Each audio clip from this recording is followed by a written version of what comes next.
पंजाबी कलाकार दिलजीत दोसांझ की फिल्म सरदार जी 3 विवाद और भारत पाकिस्तान क्रिकेट मैच के बीच का दोहरा रवैया एक बार फिर इस बात को उजागर करता है कि कैसे मीडिया और सत्ता पक्ष अपनी सहूलियत के हिसाब से राष्ट्रवाद तय करते हैं। एक तरफ एक कलाकार को सिर्फ इसलिए देशद्रोही कह दिया गया क्योंकि उसने एक पाकिस्तानी एक्ट्रेस के साथ एक फिल्म में काम किया, वो भी तब जब हालात सामान्य थे और फिल्म की शूटिंग पहलगाम आतंकवादी हमले से पहले हो चुकी थी।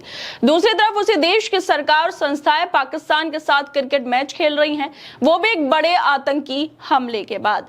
आखिर ये दोहरा मापदंड क्यों है? गोदी मीडिया ने दिलजीत को देशद्रोही तक कह दिया था। सोशल मीडिया पर ट्रोलिंग, मीडिया में चीख पुकार और यहां तक कि उनकी नागरिकता रद्द करने तक की मांग की गई। लेकिन दूसरी तरफ जब भारत सरकार पाकिस्तान के साथ क्रिकेट मैच खेलने उतरती है, वो भी 36 टूरिस्ट की जान लेने वाले आतंकी हमले के बाद, तब ना मीडिया बोलता है ना कोई सो कॉल्ड देशभक्त कुछ बोलते हैं। क्या देशभक्ति सिर्फ आम लोगों और कलाकारों के लिए है? दरअसल पंजाबी सिंगर दिलजीत दोसांझ ने सरदार जी 3 फिल्म विवाद पर पहली बार खुलकर बात की है। इसके साथ साथ उन्होंने भारत पाक के बीच हुए मैच पर भी सवाल उठाए हैं। दिलजीत इन दिनों मलेशिया में अपने औरा टूर पर हैं और इसी दौरान उन्होंने अपनी फिल्म पर हुए विवाद को लेकर कहा कि मेरे देश के झंडे के लिए हमेशा रिस्पेक्ट है।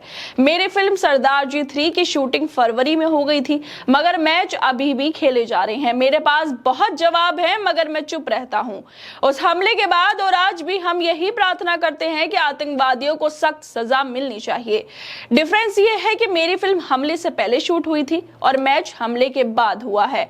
दिलजीत यहीं पर नहीं रुके, उन्होंने मीडिया पर भी निशाना साधा और कहा कि नेशनल मीडिया ने मुझे एंटी नेशनल बताया, लेकिन सिख और पंजाबी कम्युनिटी कभी देश के खिलाफ नहीं जा सकती। दिलजीत की फिल्म सरदार जी 3 में पाकिस्तानी एक्ट्रेस हानिया आमिर नजर आई थी, जिस वजह से फिल्म को लेकर खूब कंट्रोवर्सी हुई थी। इंडिया में सरदार जी 3 को बैन कर दिया गया था क्योंकि 22 अप्रैल को पहलगाम में बड़ा आतंकी हमला हुआ था जिसमें 26 लोगों की जान चली गई थी। इसके बाद पाकिस्तान और भारत के बीच तनाव बढ़ गया था। भारत में सभी Pakistani channel, social media accounts और यहाँ तक कि एक्टर्स के काम करने पर भी पाबंदी लगा दी गई थी। दिलजीत दोसांझ को भी निशाने पर ले लिया गया।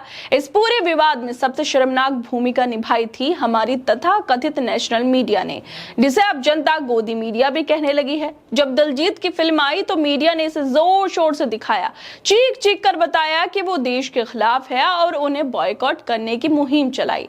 लेकिन जब भारत पाकिस्तान का मैच होता है तब यही मीडिया से क्रिकेट का महायुद्ध कहकर दिखाता है, बिना एक बार ये पूछे कि क्या शहीदों का अपमान अब नहीं हो रहा? क्या पाकिस्तान के साथ मैदान साझा करना उस आतंकवाद के खिलाफ हमारी लड़ाई को कमजोर नहीं करता?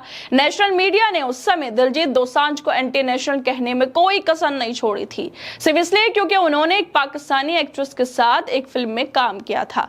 मगर जब पाकिस्तान के साथ खुलेआम क्रिकेट मैच खेले जा रहे हैं, वो भी उस आतंकी हमले के बाद जिसमें हमारे देश के 26 लोगों की जान गई थी, तब वही नेशनल मीडिया पूरी तरह खामोश है। ना कोई सवाल, ना कोई बहस, ना कोई हेडलाइन, क्योंकि अब मामला सरकार और आईसीसी में बैठे जय शाह से जुड़ा है। यही असली चेहरा है इस गोदी मीडिया का, जो जनता को सच दिखाने की जगह सत्ता की भाषा बोलती है। जब किसी कलाकार पर हमला करना हो तो वही मीडिया उसे दिन रात देशद्रोही कहती है, लेकिन जब सरकार की नीति पर सवाल उठाने का वक्त आता है तब चुपचाप आंखें बंद कर लेती है। दिलजीत दोसांझ से तो इतनी परेशानी थी कि उन्हें बाइकआउट कर दिया गया, मगर अब शहीदों का अपमान हो रहा है और इनका गुस्सा कहीं दिखाई नहीं देता। ये साफ दिखाता है कि मीडिया पत्रकारिता नहीं कर रही बल्कि सत्ता के हित में प्रोपेगेंडा चला रही है, और जिसे जब चाहे देशद्रोही साबित करने में उसे देर नहीं लगती।